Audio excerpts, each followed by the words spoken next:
আসসালামু আলাইকুম প্রিয় শিক্ষার্থীরা, কেমন আছো সবাই? আশা করি সকলে অনেক অনেক ভালো আছো। সবাইকে স্বাগত জানাচ্ছি ইডুলিক বিডিট্রিক্সের নতুন একটি ভিডিওতে। আমি রয়েছি মোহাম্মদ মেহেদী হাসান ইমন। কথা বলবো এসএসসি পরীক্ষা 2022 গণিত সাজেশন নিয়ে।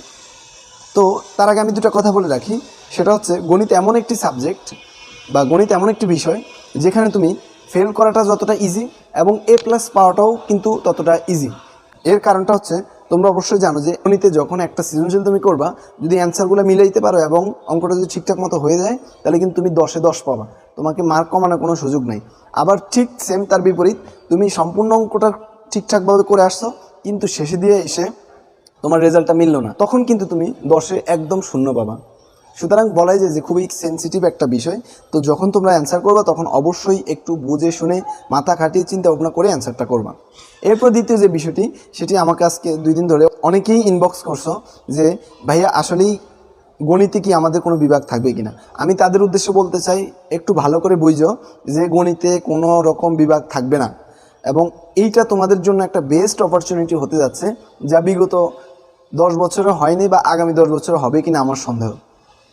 তো সুতরাং এই সুযোগটাকে তোমরা কাজে লাগাও, কারণ এই বছর এসএসসি পরীক্ষায় A+ পাওয়াটা একদমই ইজি।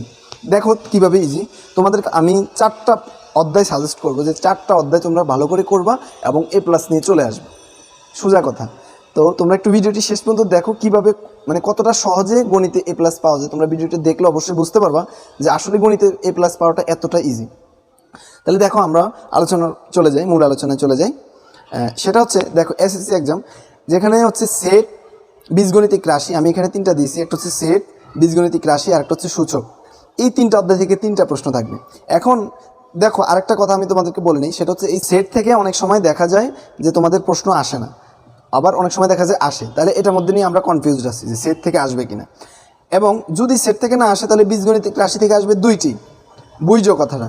যদি সেট থেকে না আসে তাহলে বীজগণিতিক রাশি থেকে আসবে 2টি এবং সূচক থেকে আসবে 1টি করে, মোট 3টা প্রশ্ন আসবে এই 3টা অধ্যায় থেকে। এরপরে রয়েছে ব্যবহারিক জ্যামিতি, বৃত্ত। এই 2টা থেকে তোমরা মাস্ট বি 3টা প্রশ্ন পাবাই, 3টা অবশ্যই পাবা। আমি তোমাদেরকে শেষে বলে দেবো যে কোন 4টা অধ্যায় করবা, কোন 4টা অধ্যায় থেকে প্রশ্ন আসবে। অতএব ভিডিওটি না টেনে সম্পূর্ণ ভিডিওটি দেখবা, আশা করি উপকার হবে। আর সবাই চ্যানেলটিকে সাবস্ক্রাইব করে রাখবা এরকম নিত্য নতুন আপডেট পেতে। তো দেখো এখানে ব্যবহারিক জ্যামিতি থেকে এবং বৃত্ত থেকে এই 2টা অধ্যায় যদি তোমরা করো তাহলে 3টা প্রশ্ন পাবা মাস্ট। দেখো কথাটা বুঝো কিন্তু। এরপরে যেটা রয়েছে সেটা হচ্ছে ত্রিকোণমিতি, সসীম ধারা, পরিমিতি। এই 3টা অধ্যায় আমি জানি যে একটু কঠিন, যেটা হচ্ছে সসীম ধারাটা একটু সহজ, কিন্তু ত্রিকোণমিতি, পরিমিতিটা একটু কঠিন তোমাদের জন্য। যাই হোক, তারপর আমি বলে দিচ্ছি এই 3টা থেকে আসবে 3টা প্রশ্ন। তাহলে হইল কত? 3 3 3 6 6 3 9টা। তাহলে 9টা সৃজনশীল হলো। এখনও রয়েছে কয়টা? 2টা। আর বাকি 2টা যে সৃজনশীল আসবে সেটা হচ্ছে পরিসংখ্যান থেকে আসবে তোমাদের 2টা প্রশ্ন। তো হয়ে গেল আমাদের 11টা প্রশ্ন। এই হচ্ছে আমাদের প্রশ্নের প্যাটার্ন। এবার কথা বলবো যে অধ্যায়গুলো তোমরা করবা। আমি তোমাদেরকে একটা কথা বলে রাখি যে আসলে এতগুলো অধ্যায় তোমরা করে তোমাদের মাথাটা নষ্ট না করে, আমার কাছে যেটা বেস্ট মনে হয়েছে সেটা হচ্ছে তোমরা জাস্ট অল্প কয়টা অধ্যায় করো।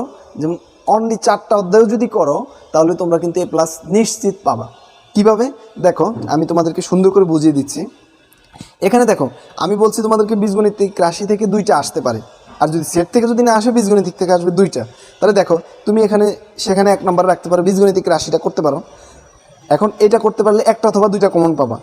এরপরে ব্যবহারিক জ্যামিতি আর বৃত্ত, এই 2টা তুমি যদি করো তাহলে পাবা কয়টা? 3টা। তাহলে 3টার একটা হচ্ছে কয়টা? 4টা। এবার পরিসংখ্যান থেকে আসবে মাস্ট বি 2টা। তাহলে 4টার 2টা কয়টা হলো? 6টা। তোমার দরকার কয়টা? 4টা প্রশ্নের উত্তর করা, কিন্তু তুমি 4টা অধ্যায় করলে প্রশ্ন পাচ্ছ কয়টা? 6টা। তাহলে বুঝতে পারতেছো যে আসলে কতটা ইজি। তোমরা 4টা অধ্যায় করলে 6টা প্রশ্ন মাস্ট বি পাবা। সুতরাং বুঝতে পারতেছো যে কতটা ইজি।